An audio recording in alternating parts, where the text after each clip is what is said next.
म्हटलं तर मग काय होतं? कारण कारण कारण काय?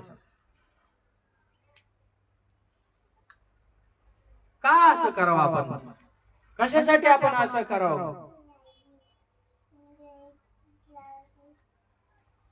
तुम्ही आणि मी देवाच्या महिमेने, देवाच्या गौरवाने, पवित्र आत्म्याच्या उपस्थितीने भरून देवराज्याच्या वाढीसाठी पेटलेलो पाहिजे. पेटून नका घेऊ, पेटलेले पाहिजे तुम्ही. पवित्र आत्म्याने भरून,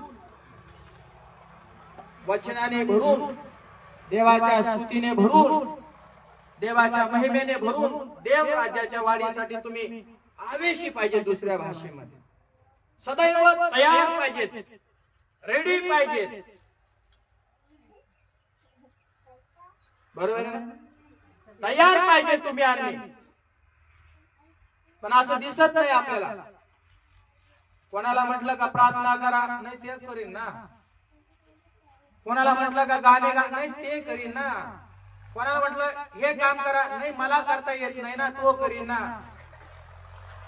असे एकमेकांवरती ते लुटून देतात आणि देवाच्या आज्ञाच्या पालनाला महत्व ते देत नाही. शौलाने देवाच्या वचनामध्ये दिलं, हेच तुम्ही आम्ही केलेलं पाहिलेलं आहे.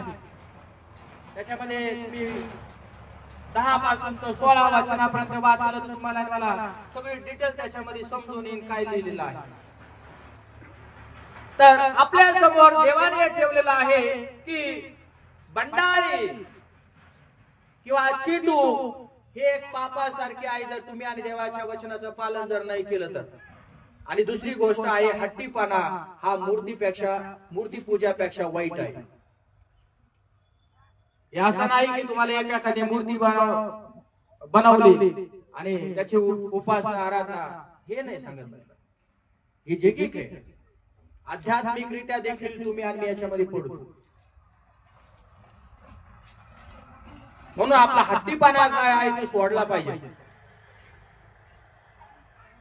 येशू प्रभू की, कारण हट्टीपणा जर धरला नाही, देवाने मला बरंच करायला पाहिजे होतं, तो काय देव आहे का? मग तुम्ही हट्टीपणा करताय. देवाने माझ्या जीवनात असं करायलाच नव्हतं पाहिजे, माझ्या कुटुंबात असं व्हायलाच नव्हतं पाहिजे, तुम्ही हट्टीपणा करताय. देवाने माझं नुकसानच केलं आहे, तुम्ही हट्टीपणा करताय. ओव्हरलोड चाललंय तुमची गाडी. देवासमोर नाही करू शकत आपण या गोष्टी. देव तो देव आहे.